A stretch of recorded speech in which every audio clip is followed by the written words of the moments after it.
All right, Dak, 30 seconds. Tell us all about Garrett Wilson. Garrett Wilson, super exciting player. He hasn't gotten the quarterback play the first 2 years to show how talented of a player he is, but this is the year that it all should come together for Garrett Wilson. They have Aaron Rodgers coming back off of that Achilles injury. We think that Garrett Wilson will be a surefire wide receiver one and has the potential to be the wide receiver overall in fantasy football this season.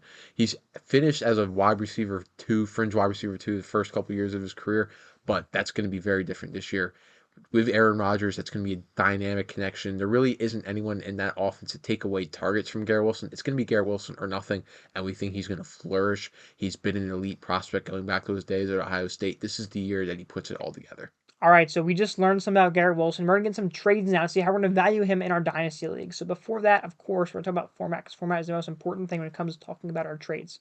So the format for all these trades is a 12-team Superflex League with 10 starters, a 1.75 tight end premium, and 4-point passing touchdowns.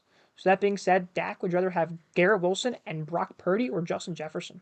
So I did just say that Garrett Wilson could finish as the wide receiver one overall in fantasy, but I'm going to take the guy that already has done that in Justin Jefferson. I just think he's such a proven, talented player.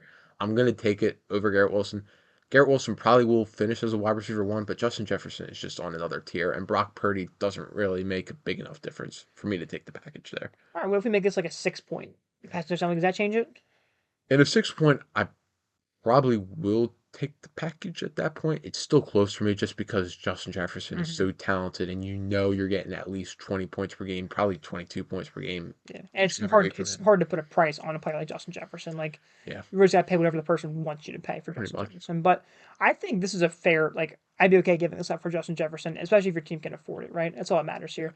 If Purdy's your QB3 and you have like a Baker on the bench, I would make this deal just to get those points from Jefferson. So going to next year, we're looking at Garrett Wilson or his teammate at Ohio State, Chris Olave, and Baker Mayfield. I'm going to take Garrett Wilson there. I like Olave.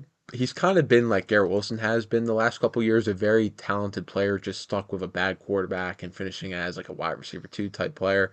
And he did not get a quarterback upgrade. He still got Derek Carr, so that's Mhm. just rough. And we think Garrett Wilson again, he's going to explode. He's going to be finally a wide receiver one this season. So I'm going to take that over the package of Olave and Baker Mayfield, who again doesn't really move the needle for me. All right, so what if we make that a more deeper league where, the package typically wins those trades, just rule of thumb? What if we make that like a 12-team start 12? Very deep league. I would be tempted to take the package, but I still think I'll probably take Garrett Wilson. Like Baker's fine. He just doesn't really excite me. And Chris Olave, you don't know when they're going to move off of Derek Carr. They have him tied to that long-term contract, so I just don't see the path to Chris Olave like being a wide receiver one that I do see with Garrett Wilson. So Mm-hmm. I'm still going to take Wilson Yeah, there. at least not this year, right? Yeah. Olave is kind of stuck for the foreseeable future, but Yes. definitely could change. All right, so how about Garrett Wilson or Nico Collins and Saquon Barkley? That's a hefty price to pay for Garrett Wilson, and I think I will take the package there. Nico, he's going to be a good wide receiver. He's the number Mm-hmm. one in that offense with CJ Stroud, so he's going to be putting up a ton of fantasy points just like he did last season. And then Saquon Barkley, he's going to average a ton of points in that Mm-hmm. Philadelphia offense this season, especially if you're a contender and you're picking up two big contending Mm-hmm. pieces. I would make that move. Yeah, I think this is a really good process move to make. I think Nico Collins could be very similar to Garrett Wilson in terms of points per game. Once again, we do think Garrett Wilson could be a top five wide receiver. And we think he probably will be a top five wide receiver this year. But Nico Collins just had a top like 10 season and could easily repeat that. And Saquon Barkley, we're pegging him to be a top six running back. So Yeah. you're definitely getting more points on this side. And Nico Collins definitely still has that youth that competes with Garrett Wilson's. So definitely a good process move here. All right, going into the last trade, we're gonna look at some cross positional value. How about Garrett Wilson or just Jaden Daniels straight up? A lot of people probably would take Jaden Daniels there just because they're very excited for him. I'm going to take Garrett Wilson. I think it's pretty easily taking Garrett Wilson there. We've talked about Jaden Daniels at length in previous videos. We're just not really certain about the talent and him at the quarterback position. He could end up like a Justin Fields where he produces a ton of fantasy points right out the gate, but then he just gets replaced because he's not a good real life quarterback.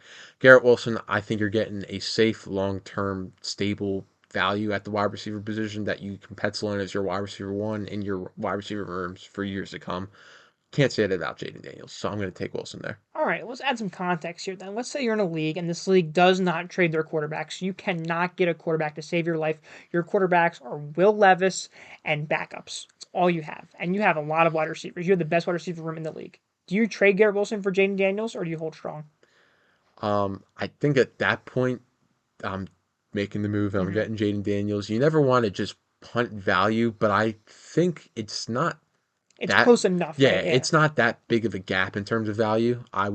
At that point, I would make the move for Jaden Daniels. All Yes. right, so it's like it's close here, but we are going to lean the Wilson side. I will agree because Jaden Daniels, like we said earlier in previous videos, we just think he's going to fail as an NFL quarterback. Sadly, he could easily succeed, but also we think he's just going to fail. So Garrett Wilson, we know is a good player. We've seen this time and time again now.